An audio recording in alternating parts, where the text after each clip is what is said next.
Hey, how's it going? This is Reed, aka Carnivore Chef. If you thought that I possibly couldn't turn ground meat and eggs into anything else, boy, you'd be almost right. In this recipe, we are making chicken bacon ranch pot pie. Why chicken bacon ranch? Well, it sounds really good, and I wanted to make this as carnivore as possible. I could have gone with a carnivore-ish recipe, but peas and carrots already sound unappealing enough. If you're watching this and thinking that this would make a good pot pie in general without the crust that I make here, I definitely agree with you. If you're a non-carnivore and using this filling, I'd love to hear how it turned out. Finally, a fair warning. I went above and beyond as my title of chef and cooked a whole chicken and broth from scratch. This isn't necessary at all, so if you'd like to just purchase a rotisserie chicken and a carton of bone broth, feel free to. I'll leave the time code here so you can just jump ahead and start where you need to. Alright, enough chit chat, let's get this started. For our whole chicken, I'm taking a page out of Chef John of Food Wishes book and doing his salt roasted chicken. To do this, you'll need 1 whole chicken and 3 tablespoons of salt. Generously coat the outside and inside of the chicken with the salt. It may sound and look like a lot, but you'll be quite surprised at how juicy and perfectly seasoned it turns out. Throw this bad boy into an oven at 450 degrees Fahrenheit for 50 minutes to 1 hour, or until an internal temp of 160 degrees Fahrenheit has been reached at the thigh bone. The shot you're seeing here is about a half hour after being pulled, and it's still insanely juicy. We let it rest because next up, we need to pull the meat from the bones. Feel free to be a savage and pull however you like, but for me, I'll start by removing the breast. Feel along the center of the breastbone and slice against it all the way down until it releases. For the wings, pull the neck and find the joint, and then cut through the joint.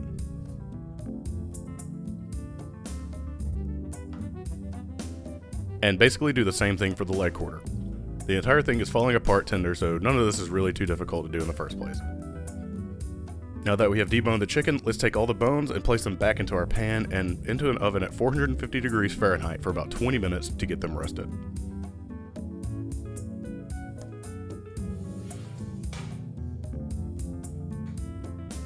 Now that they're out, place your roasted bones and accumulated juices into a 4-quart pot that's been set over high heat.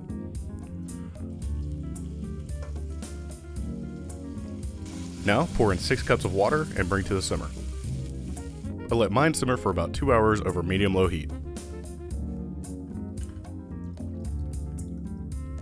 Set all of this aside for now. Now it's time to ranch it up. You'll need 1 tablespoon each of dill, chives, and parsley. Take all of these and finely chop them.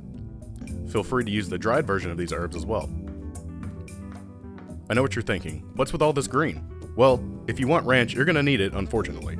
If you want to skip out on this, I totally understand. It won't be the same, but I'm pretty sure it'll still be pretty tasty. Also, ranch is typically made up with mayonnaise, but we want to avoid the garbage here, so we'll be using sour cream. 2 cups worth to be exact.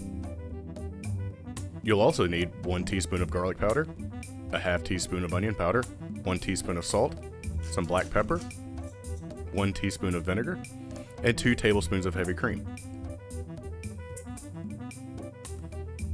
Give all of this a thorough whisking. This is still quite thick and it looks like ranch dip, but that's fine. The flavor is what we're after.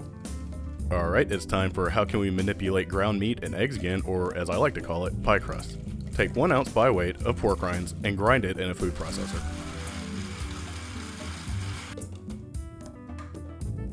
Next, add 1 egg.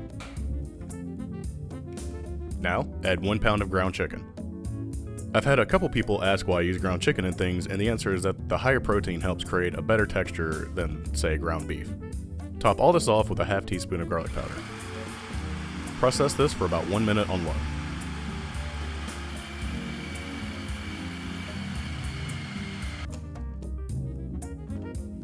Here's an example of our protein strands that are trying to replicate gluten in normal dough.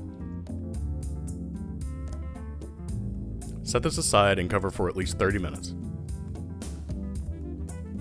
Once rested, take a pie pan and coat in butter.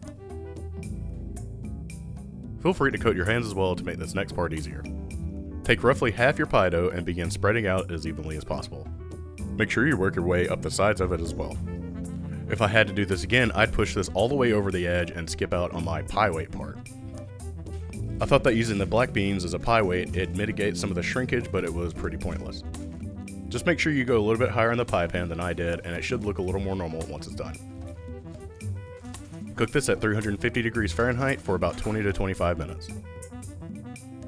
Now take out the other half of your dough and spread it out on a nonstick pan with the heat off, getting it as thin as possible. Turn the heat to medium-low and let this slowly cook. Once you can start to see white on the top side, carefully flip it over and give it a couple more minutes to cook. Remove and let rest until we need it. Now that we have our pie plate out of the oven, let's throw away these useless black beans and check out our crust. Like I said, it shrunk a lot more than anticipated. There will also be a lot of moisture, so use a paper towel to soak this up. Well, since it's a chicken bacon ranch pot pie, I guess we should get some bacon going. At least 3 strips worth of it.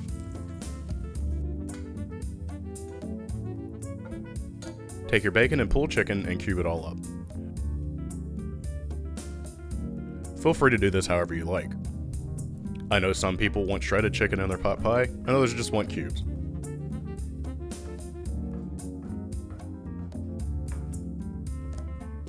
Now we need to make our sauce.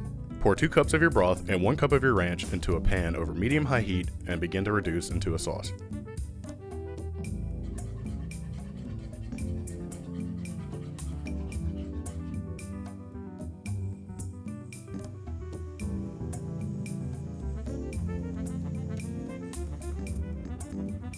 The goal is to have it coat the back of a spoon like this.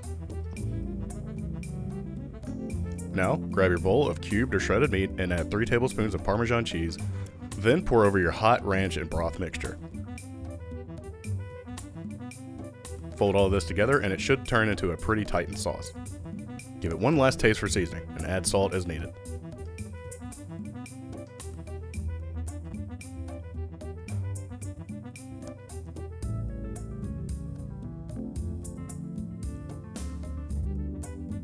Pour your filling into your pie plate and top with your top crust. Put this into your oven set to 350 degrees Fahrenheit for about 25 minutes or until everything is golden brown and bubbly. Once out of the oven, let it rest for about 20 minutes. You should be able to get about 6 servings out of this, but slice it up however you see fit.